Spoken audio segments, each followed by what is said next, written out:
안녕하세요. 두바이에서 컨텐츠로 브랜드를 만들고 있는 한국 남자 브루노입니다. 오늘은 태국입니다. 시간은 오늘 10월 26일 일요일이고요. 밤이네요. 제가 지난주에 베트남에 출장을 갔다가 끝내고 여기 태국을 찍고 이제 두바이로 돌아가는데, 지금 카페에서 미팅을 하고 이제 편집해서 지난번 베트남에서 찍은 영상을 올리려고 하는데 이게 문제가 많습니다. 잠깐 보여드릴게요. 이렇게 이거 지금 캡컷이라는 프로그램인데 음성이 싱크가 지금 안 맞고 있어요. 그래가지고 편집을 하다가 여기부터 뭐가 안 맞아가지고 이게 용량 때문에 그런 건지 고민을 하다가 프리미어 쪽으로 옮겨가지고 조금 더 고급 프로그램인데 일로 옮겨서 지금 세팅을 좀 다시 하는 중이거든요. 그래서 편집을 지금 제대로 못하고 있는 상황에 어떻게 해야 되지 고민을 하다가 그냥 다시 찍자, 여기 영상에서 얘기했던 것들을 다시 찍어가지고 그냥 생으로 올려야겠다는 생각을 하고 있습니다.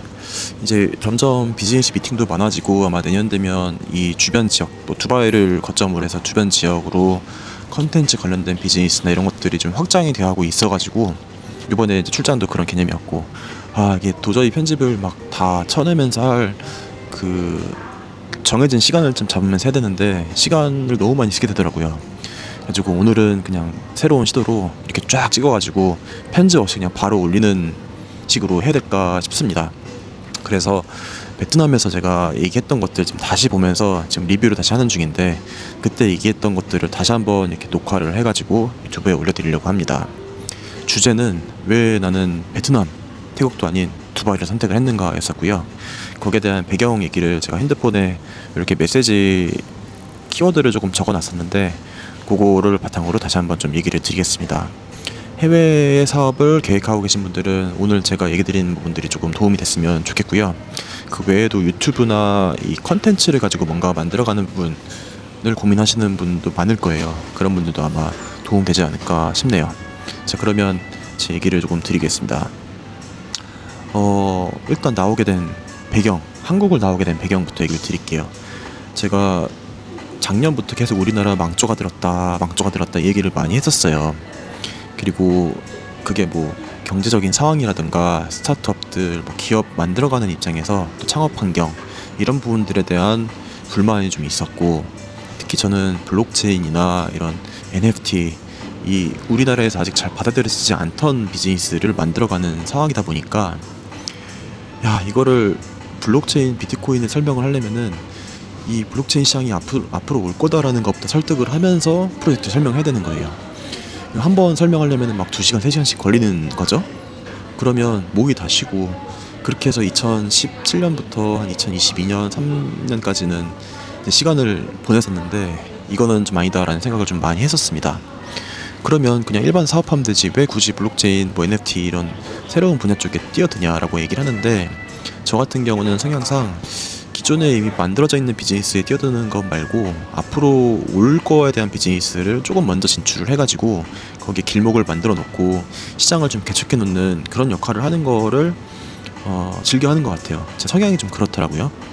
그리고 그래서 지금은 저한테는 2016년, 7년도에 비트코인을 선택했던 것처럼 지금 2025년도에는 두바이를 저는 그런 개념으로 선택을 하고 와서 여기에 이렇게 여러 가지 비즈니스 포지션들을 만들어 가기 위해서 제가 직접 시도를 해보고 컨텐츠로 그런 것들을 알려드리면서 누군가에게 또 힌트가 될 수 있는 컨텐츠를 만들고, 그리고 미디어라든가 이런 플랫폼 형태로 만들어 가면서 거기에 다양한 비즈니스, 그러니까 수요와 공급이 연결될 수 있는 그런 플랫폼화 해가는 관점으로 가고 있는 겁니다.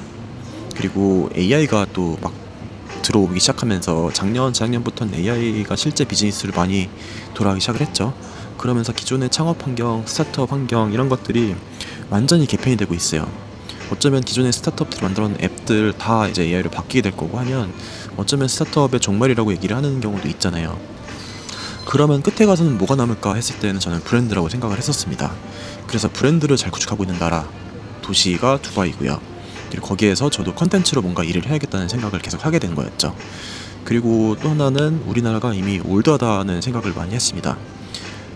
기존 산업들, 내수 경제 기반으로 돌아가는 것들 있죠. 대표적인 게 유통 쪽이 그럴 수 있는데, 수출이나 수입 빼고는 사실 이 안에서 뭐 그런 제휴 프로그램이나 뭐 쿠팡, 네이버 스마트 스토어 이런 데들이 제휴 프로그램으로 개인들이 막 돈 벌고 이런 상황들이 많이 생기는데, 그건 사실 그 이 내수 경제 안에서 돈이 돌고 돌면서 개인들은 돈을 많이 버는 상황들이 사실 생기고 있는 거죠.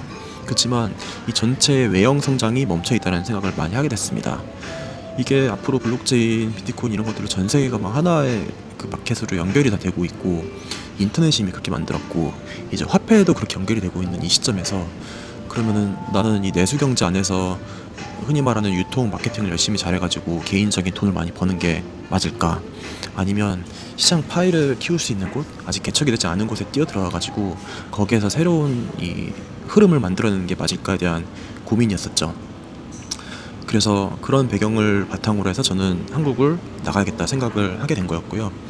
그래서 고려했던 대상은 미국, 동남아 혹은 제3세계였었습니다. 그때 뭐 그래서 태국, 베트남, 말레이시아 이런 데들을 고민을 했었고요. 실제 태국이랑 베트남은 제가 2022년, 3년 이때 거의 매달 왔던 것 같아요. 매달 와서 행사에 참석하고 파트너랑 미팅하고 이런 것들 하면서, 그때는 제가 NFT 만들어가고 있는 캐릭터를 어떻게 런칭을 할까에 대한 부분들을 가지고 상의를 많이 했었어요. 근데 그 나라들을 조금 보면서 제가 느꼈던 게, 단순히 이 우리나라에서 신기술을 바탕으로 만들어가는 이런 분야 말고도 베트남이나 태국 이런 나라들은 개발도상국이고 중진국이다 보니까 기존에 우리가 경험상 가져갔었던 우리나라의 그 인프라 산업들 혹은 유통, 뭐 브랜드 만들어가는 과정들, 이런 것들이 다 여기 대입이 될 수가 있겠더라고요. 그래서 그 나라들을 좀 비교를 해보니까 결론적으로 그래요. 태국하고 베트남, 말레이시아를 봤던 제 관점은 이겁니다. 일단 베트남이 재작년인가 작년에 인구 1억을 찍었어요.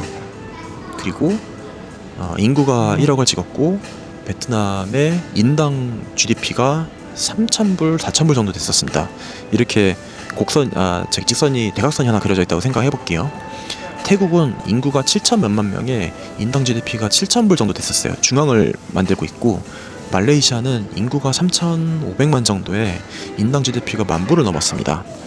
그러니까 인당 GDP를 보면은 말레이시아가 좀 더 고도 성장이 돼 있고 인구가 적은 상태고, 그다음 태국은 중간, 베트남은 이렇게 반대로 돼 있는 거죠.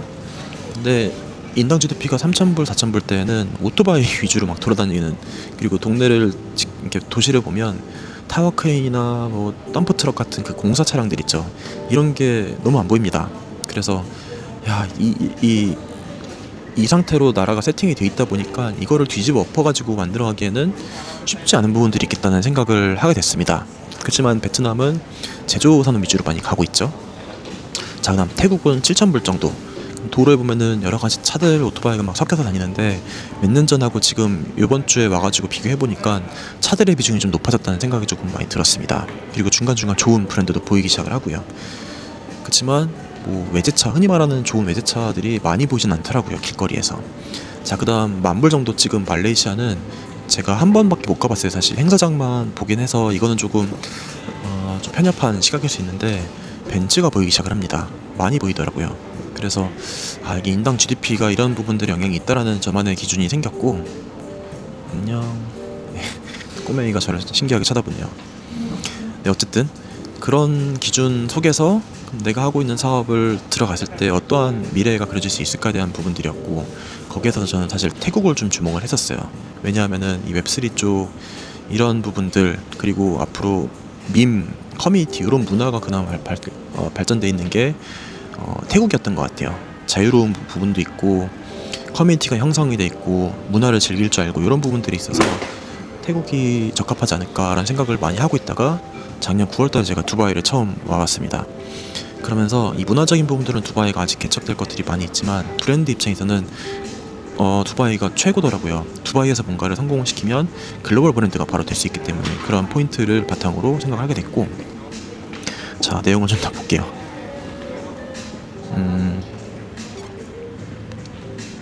네. 그리고 조금만 더 얘기 드리면은, 두바이 같은 경우는 신기하게 블루 컬러가 엄청 많아요. 인도, 방글라데시, 파키스탄 계열의 그 블루 컬러 분들이 굉장히 많고 한 40%, 50% 되는 것 같아요. 그리고 최고소득자들이 엄청나게 들어오고 있죠. 그런 부분들이 현재 알려진 상황들인데, 제가 현지에서 느껴보니까 거기에 저의 핏을 맞춰보면 저는 건설 베이스 일했던 것들이 그 두바이에서 활용될 가능성이 굉장히 많겠다 보이는 것들이 많더라고요. 근데 진행 안 된 게 너무 많고, 왜 이게 이렇게 엉망일까라고 봤을 때는 아무도 그걸 개선하려고 시도를 안 했기 때문에 그런 포인트들이 있다고 생각이 됐습니다.